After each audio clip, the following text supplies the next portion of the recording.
Number 10 is Peter Grill in The Philosopher's Time. Let's kick matters off with everyone is a popular playboy, Peter Grill. Following development at a famous fighting tournament, Peter is declared to be the strongest man in the world. News of his efforts soon spreads across the land, and as more and more women come to learn of his exploits, they seek the seat of the globe's most brave warrior.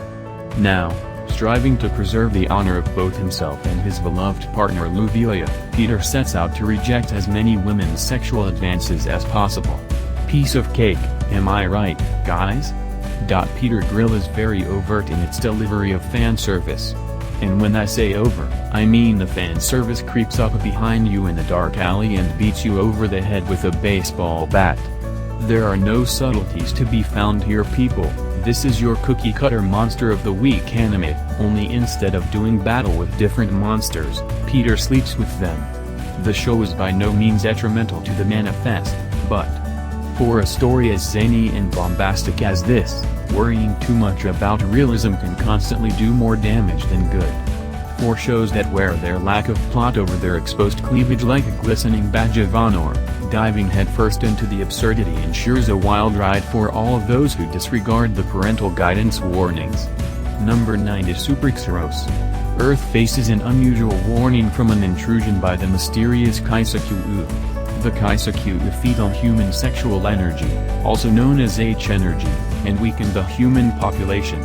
High school student Drenju is a member of the hero group HXEROS, who fights together to save the Earth from the Kaisakyu. Chizuru is the waifu of the season. What's more, is because most of the characters in this show are so unlikable, it makes her shine all the more. The main guy is spineless, but it still has its nice moments as a romance show. Number 8 is Monster Girl Doctor. After ages of struggle, humans and monsters have decided their disputes and are now in harmony. This post-war era led to the foundation of Lindworm, a town that has since become the focal point of racial harmony. As a human doctor specializing in monster biology, Glenn Leviat runs a small clinic alongside his partner, Saphentide Nikes, who is a half-snake monster known as Alamia. He uses his knowledge to tend to any monsters who seek his aid. Whatever affliction, concern, or injury it may be, he will always be there, ready to help. Overall, this is a pretty good anime. I'd recommend it. It's not for everyone. Number 7 is called Plunderer, and in this anime, everyone from the world of Alika is marked by numbers or counts written on their bodies. This number count goes up or down based on how each person lives their life. For our main character, Hina's mother count went to 0, and then her mother was pulled into the abyss and never to be seen again. But her mother's last words send Hina on a quest to find a legendary hero from the Waste War, the fabled Ace. This anime is a must-watch because it is composed of action and romance/ecchi. Number 6 is Gleipnir. Shuichi Kageya has the innate ability to transform into a monster at will. Not knowing much about this power, he one day happens across a burning building and uses his powers to rescue a girl trapped inside. Having misplaced his phone in the fire, he is then confronted by the girl, Aoki, who blackmails him into revealing all he knows about monsters, which, it turns out, isn't a lot. Wanting to find her sister who had been transformed into a monster, the pair team up and set out on their adventure. Gleipnir is a much more important action-adventure in Ecchi Anime. While shows like HXEROS feature very little actual bloodshed, this show is not afraid to hurt its characters or place them in painful situations. Gleipnir is all the more surprising when the show shifts to more ecchi or more comedic moments.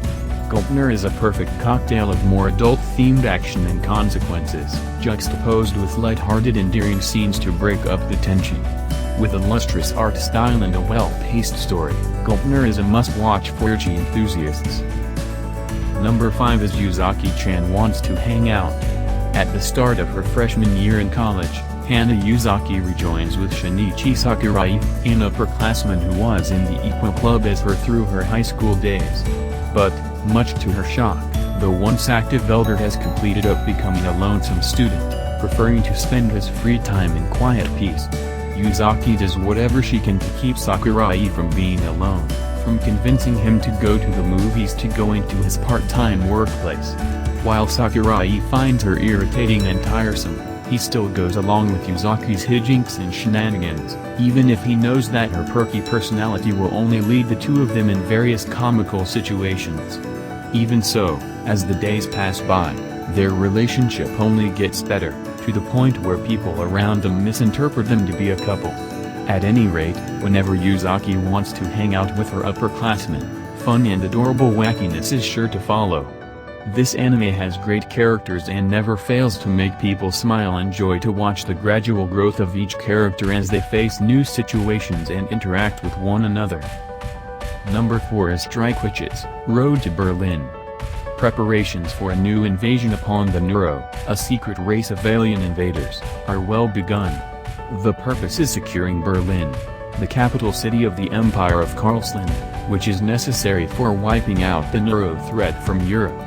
But, as the enemy is capable of adapting to the battlefield daily, the Allied forces and the current state of striker technology might not be enough to achieve a victory. Meanwhile, Yoshikama Fuji, a witch from Fuso, continues her medical studies in Lausanne. Having recovered from a recent incident that deprived her of magical power, she is eager to assist in the war effort. The call to arms soon arrives, and the scattered witches of the 501st Joint Fighter Wing must be gathered once again for a final push against the enemy. Overall, this anime has a great mixture of action and ecchi. Number 3 is Food Wars. The Fifth Plate.